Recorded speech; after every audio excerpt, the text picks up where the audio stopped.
ചില വിഷയങ്ങളൊക്കെ വരുമ്പോ ചില ചെറുപ്പക്കാരെ എഴുതി ചോദിക്കും, ഉസ്താദ് നിങ്ങൾ എന്താ പ്രതികരിക്കാത്തത്? എന്തിനാ പ്രതികരിക്കുന്നത്? ആവശ്യമുള്ളതിന് പ്രതികരിക്കണം, ആവശ്യമുള്ളതിൽ ദേഷ്യം കാണിക്കണം, ആവശ്യമുള്ളിടത്ത് പ്രതികരിക്കണം, ആവശ്യമുള്ളിടത്ത് ദേഷ്യം കാണിക്കണം. ദേഷ്യപ്പെടേണ്ട വിഷയങ്ങളിൽ ദേഷ്യപ്പെടാത്ത അവനെ ശാഫി റളിയല്ലാഹു തആല അൻഹു പറഞ്ഞത് ഫഹുവ ഹിമാറുൻ, അവന് കഴുതയാണെന്നാണ്. നമ്മുടെ ഇസ്ലാമിനെതിരെ കുതിര കയറാൻ വരുമ്പോ, നമ്മുടെ പരിശുദ്ധമായ ശരീഅത്തിന് കുതിര കയറാൻ വരുമ്പോൾ ആരാണ് വരുന്നതെന്ന് മുഖം നോക്കാതെ ശക്തമായൊന്ന് ശബ്ദിക്കാനെങ്കിലും നമുക്ക് കഴിഞ്ഞില്ലെങ്കിൽ, ശബ്ദവും വെളിച്ചവും ഉള്ളപ്പോ അവസരങ്ങൾ കിട്ടുമ്പോ ജനങ്ങളോട് അതിന്റെ യാഥാർത്ഥ്യം പറഞ്ഞു കൊടുക്കാൻ നമ്മൾ തയ്യാറായില്ലെങ്കിൽ, നമ്മളെ പറ്റി ഇമാം ശാഫി റളിയല്ലാഹു അൻഹു പറഞ്ഞത് ഹിമാർ എന്നാണ്, കഴുത എന്നാണ്.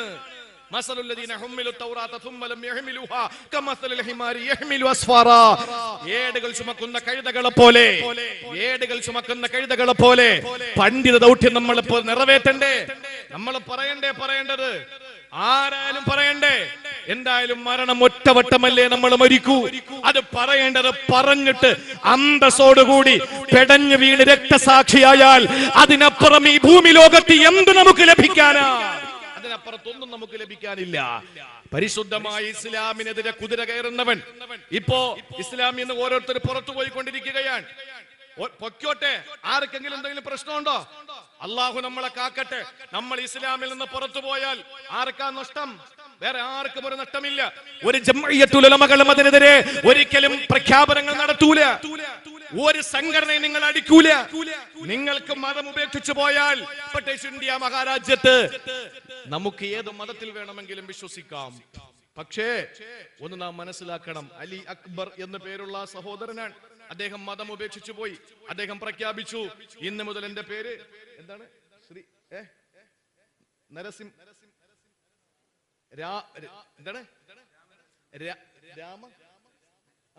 രാമ നരസിംഹൻ, അങ്ങനെ എന്തോ പേരാ. നമുക്കതിൽ പ്രശ്നമില്ല.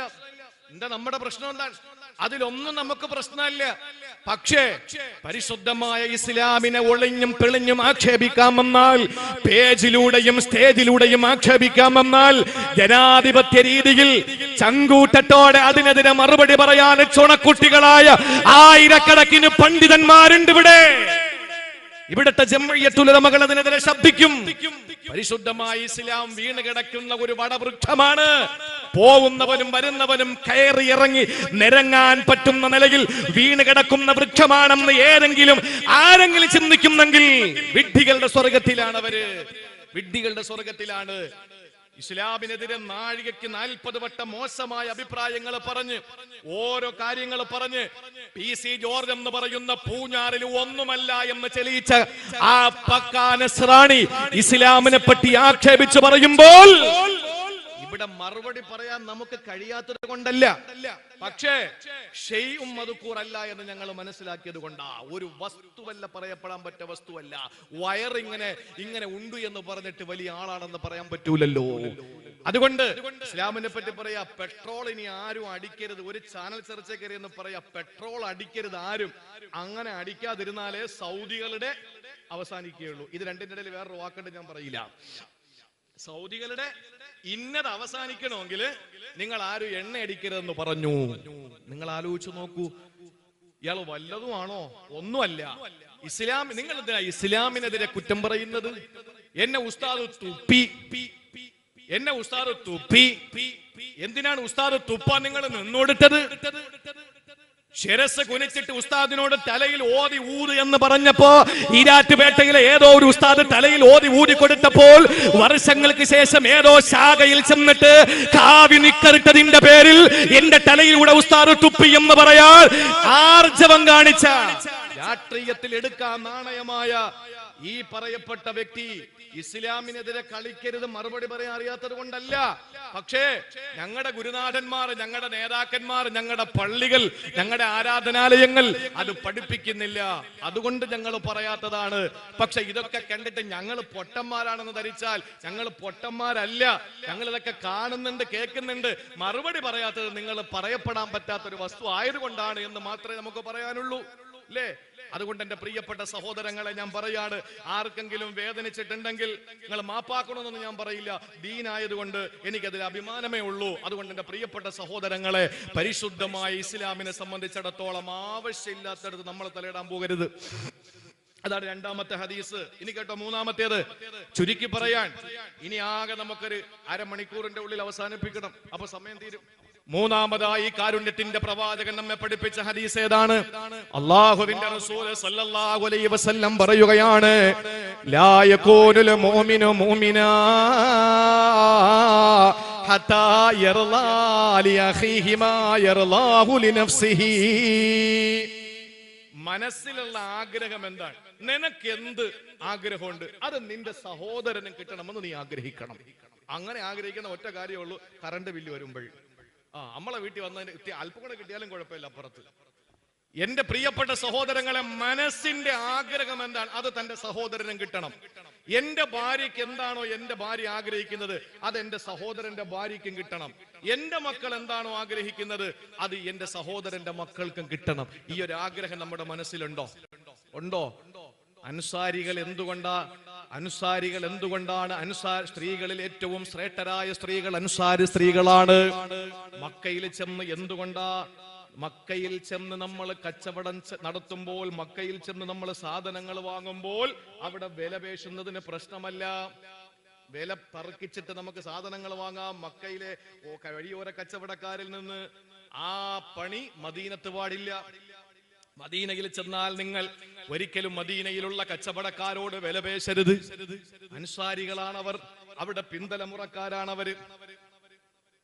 അൻസാരി സ്ത്രീകളാണ് ശ്രേഷ്ഠരായ സ്ത്രീകൾ. അൻസാരികൾ എന്ന് പറഞ്ഞാൽ മക്കയിൽ നിന്ന് 455 കിലോമീറ്റർ അപ്പുറത്തുള്ള മക്കയിൽ നിന്ന് മദീനയിലെ സർവ്വതും ഉപേക്ഷിച്ചു വന്നപ്പോൾ എത്രയോ സഹാബാക്കളാണ്, 2 തോട്ടമുള്ളവര്.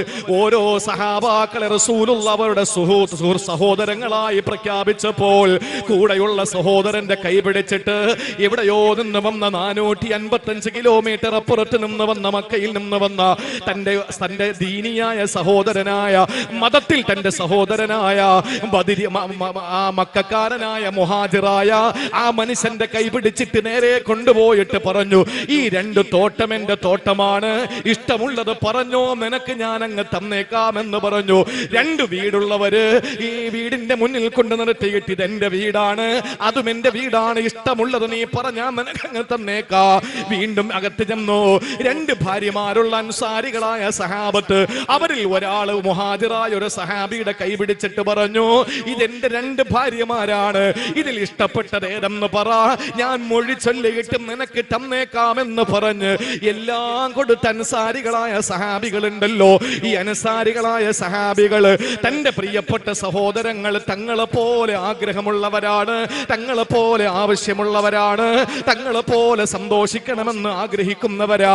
ഈ ഒരു ചിന്തയോടുകൂടി മക്കയിൽ നിന്ന് വന്ന, ഏതോ ലോകത്തിൽ നിന്ന് വന്ന കാരുണ്യത്തിന്റെ പ്രവാചകന്റെ സതീർത്ഥ്യരായ സഖാക്കളായ ആ സഹാബാക്കളോട് സ്നേഹം കാണിച്ച അൻസാരികളായ സഹാബത്തില്ലേ, അവര് പേര് തന്നെ അല്ലാഹു തആല ഇട്ടത് അൻസാരികളെന്നാ.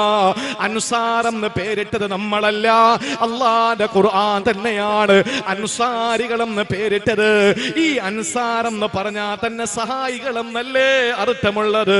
മുഹാജിർ എന്ന് പറയുന്ന മക്കക്കാർക്കാണ് പേര് പലായനം ചെയ്യുന്നവരെന്നാ. സഹോദരങ്ങളെ, ഈ അൻസാരികളായ സഹാബത്താ നമുക്ക് മാതൃകയാകേണ്ടത്. മഹാനായ ഇബ്നു അബ്ബാസ് റളിയല്ലാഹു തആല അൻഹുമാ ഒരു ദിവസം പറയുകയാണ്, ഒരാൾ തന്നെ ചീത്ത വിളിക്കാൻ വേണ്ടി വന്നു. ഇബ്നു അബ്ബാസ് റളിയല്ലാഹു അൻഹുമയെ ചീത്ത വിളിക്കാൻ വേണ്ടി ഒരാൾ കടന്നു വന്നു. മുഖത്ത് നോക്കിയിട്ട് സഭ്യതയില്ലാത്ത കാര്യം പറഞ്ഞപ്പോൾ, അശ്ലീല ചുവയുള്ള എന്തോ വർത്തമാനങ്ങൾ പറഞ്ഞപ്പോ ഇബ്നു അബ്ബാസ് റളിയല്ലാഹു തആല അൻഹുമാ പറഞ്ഞതെന്തെന്നറിയോ? ചീത്ത വിളിച്ചോ, ചീത്ത പറഞ്ഞോ, പക്ഷേ എനിക്ക് 3 സ്വഭാവമുണ്ട്. അതിൽ ഒന്നാമത്തേത്, ഇന്നീല ആതി അലൽ ആയതി ഫീ കിതാബില്ലാഹ്, ഫലവദിതു അന്ന ജമീഅൽ ആലമീന അന്ന ജമീഅൻ നാസി യഅലമൂന മിമ്മാ അഅലമൂ. ഇബ്നു അബ്ബാസ് റളിയല്ലാഹു അൻഹു പറയുകയാണ്, ഞാൻ ഖുർആനിന്റെ ഒരായത്ത് പഠിച്ചാൽ, ഖുർആനിന്റെ ഒരായത്ത് ഞാൻ മനസ്സിലാക്കിയാൽ എന്റെ മനസ്സിനകത്ത് വല്ലാത്ത വെപ്രാളമാണ്. എന്തെന്നറിയോ? ലോകത്തുള്ള മുഴുവൻ വിശ്വാസികളും ഇത് പഠിച്ചിരുന്നെങ്കിൽ, ലോകത്തുള്ള വിശ്വാസികൾ മുഴുവനും ഇത് അമൽ ചെയ്തിരുന്നെങ്കിൽ, റബ്ബേ എനിക്ക് കിട്ടുന്ന പ്രതിഫലം അവർക്കും കിട്ടുമല്ലോ തമ്പുരാനെ, എനിക്ക് കിട്ടുന്ന പ്രതിഫലം അവർക്കും കിട്ടുമല്ലോ തമ്പുരാനെ. ഇതെന്റെ മനസ്സിലുള്ള ആഗ്രഹമാ. പ്രിയപ്പെട്ടവരെ, ചിന്തിച്ചു നോക്ക്. ഇബ്നു അബ്ബാസ് റളിയല്ലാഹു അൻഹുയുടെ ആഗ്രഹമാണ് ഈ പറയുന്നത്. ഒരു ആയത്ത് പഠിച്ചാൽ, ഒരു കാര്യം പഠിച്ചാൽ, റബ്ബേ ഇത് എനിക്കല്ലേ കിട്ടിയുള്ളൂ, ലോകത്തുള്ള എല്ലാവർക്കും ഇത് കിട്ടിയിരുന്നെങ്കിൽ.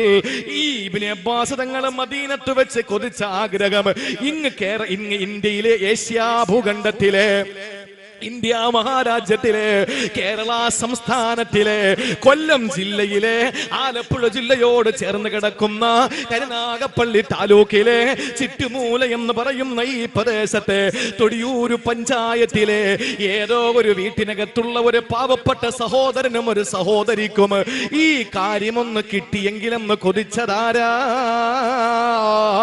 റഈസുൽ മുഫസ്സിരീൻ ഇബ്നു അബ്ബാസ് റളിയല്ലാഹു നിങ്ങൾക്ക് ഹുക്കാമിൽ മുസ്ലിമീ യഅദിലു ഫീ ഹുക്മിഹി ഫഅഫറഹു ബിഹി.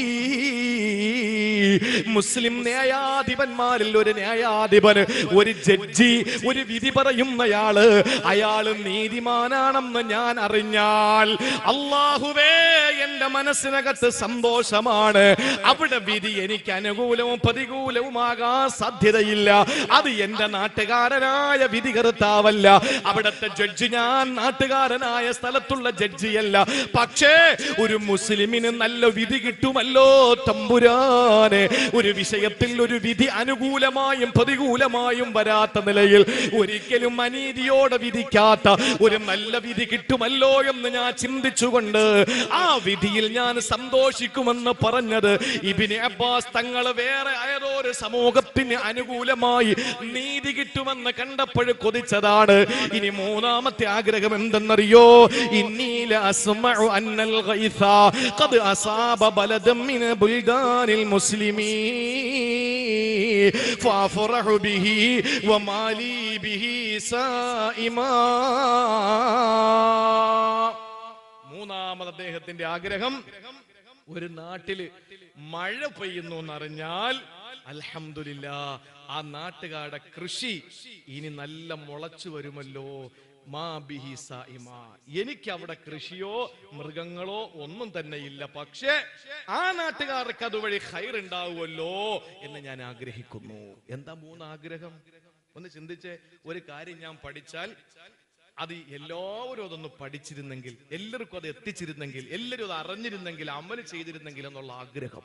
രണ്ട്, ഒരു വിധി ന്യായാധിപൻ നീതിമാനാണെന്നറിഞ്ഞാൽ അൽഹംദുലില്ലാഹ് നീതി കിട്ടുമല്ലോ, നീതി കിട്ടുമല്ലോ ആ നാട്ടുകാർക്ക്. എനിക്കില്ല, ഞാൻ ആ നാട്ടുകാരനല്ല, എങ്കിലും അവിടുള്ള ആളുകൾക്ക് നീതി കിട്ടുമല്ലോ എന്നുള്ളൊരാഗ്രഹം.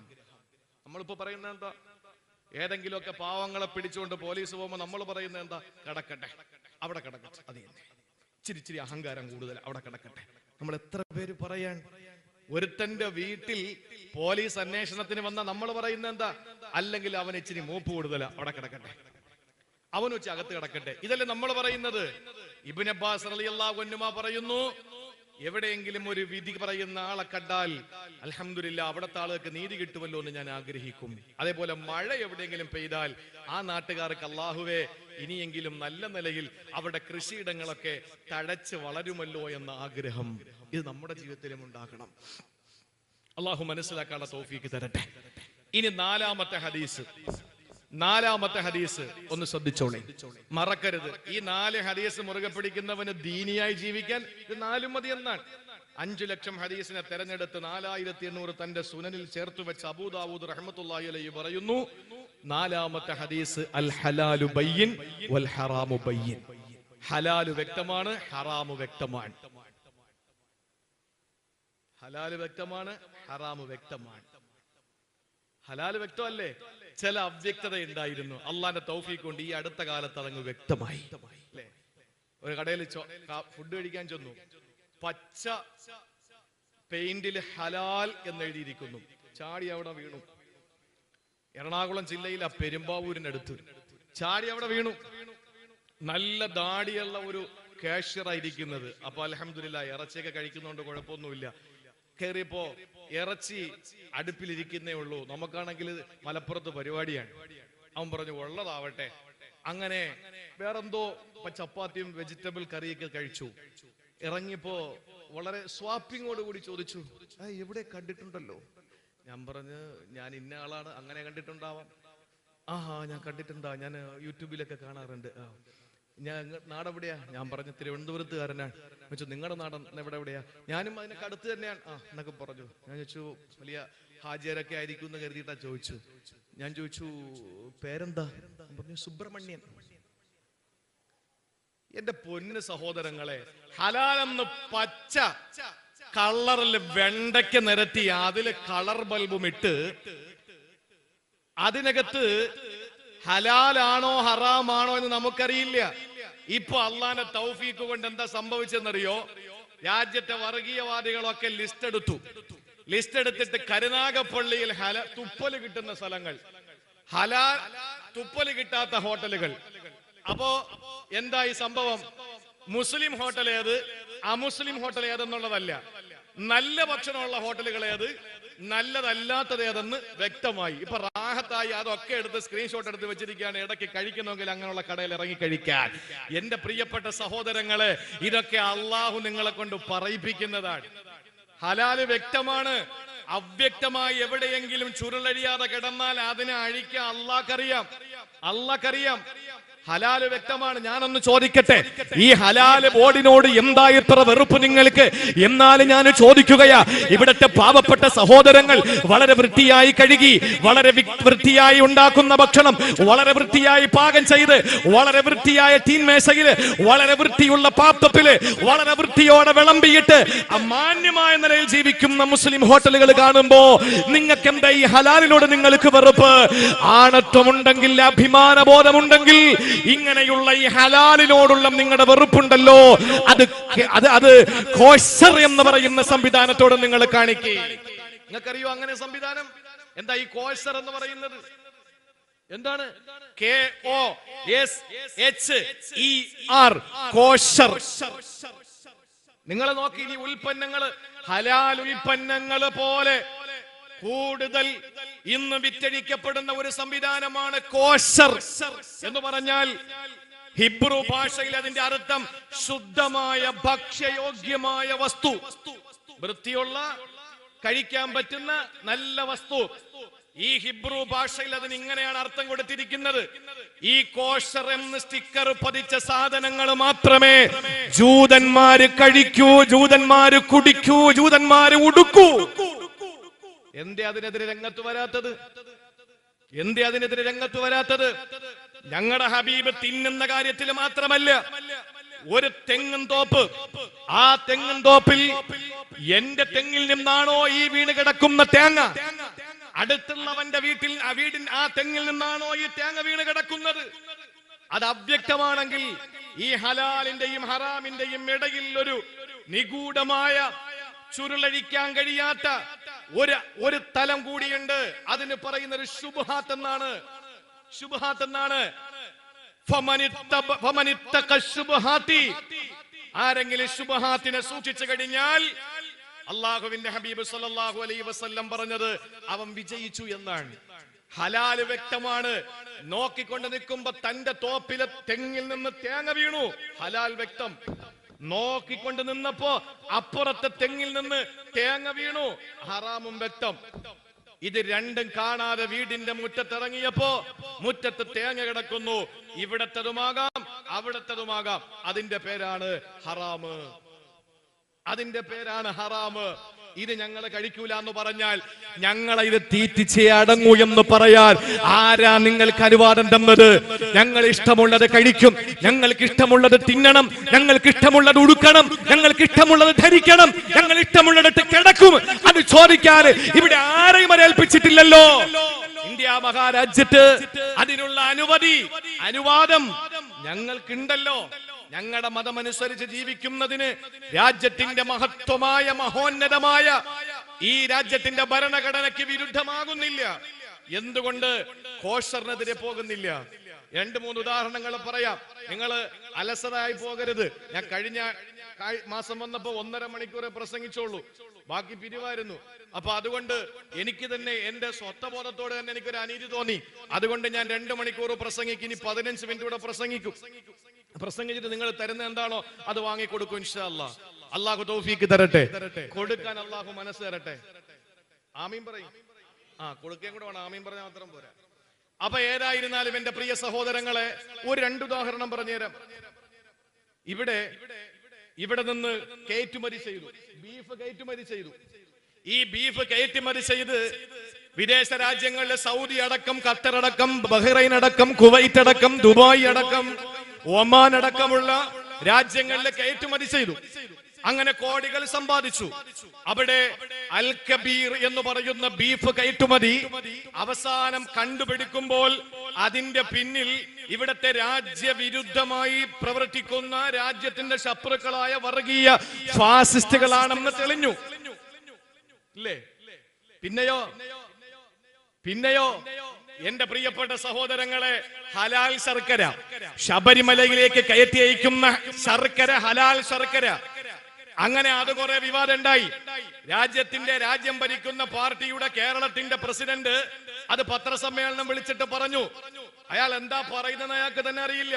ഉള്ളാൽ ദർഗയിൽ ചെന്നിട്ട് പിച്ചിപ്പൂ പറക്കി തിന്ന് അവിടത്തെ നിലവിളക്കിലെ എണ്ണ കുടിക്കുന്ന രാജ്യം ഭരിക്കുന്ന പാർട്ടിയുടെ കേരളത്തിന്റെ പ്രസിഡന്റിന് പിൽക്കാലത്ത് ഈ സമൂഹത്തിലും മുസ്ലിം സമുദായത്തെ ആക്ഷേപിക്കപ്പെടുന്ന നിലയിൽ ഖുറാത്തങ്ങൾ എന്ന് പറയുന്ന തങ്ങളെ ഉള്ളാൽ ദർഗയ്ക്കകത്ത് വെച്ച് ആ ചോറിലേക്ക് മന്ത്രി ചൂതിയപ്പോൾ അതിനെ കാർക്കിച്ചു തുപ്പി എന്ന് വരുത്തിയിട്ട് ആദ്യമായിട്ട് പത്രപ്രസ്താവന ഇറക്കിയത് എല്ലാ കൊല്ലവും ഉള്ളാൽ ദർഗയിൽ പോയി പിച്ചിപ്പൂ പെറുക്കി തിന്ന് അവിടുത്തെ നിലവിളക്കിലെ എണ്ണ കുടിച്ച് അത് വലിയ ഒരു തന്റെ ഭാവിയിലേക്കുള്ള രാഷ്ട്രീയ പ്രവർത്തനത്തിന്റെ ഉത്ഥാനമാണ് എന്ന് മനസ്സിലാക്കിയ രാജ്യം ഭരിക്കുന്ന പാർട്ടിയുടെ കേരളത്തിന്റെ നേതാവ്, ഈ പറയുന്ന നേതാവ് തന്നെയാണ് ശർക്കര വിവാദം കൊണ്ടുവന്നത്, ഹലാൽ ശർക്കര എന്ന് പറഞ്ഞിട്ട്.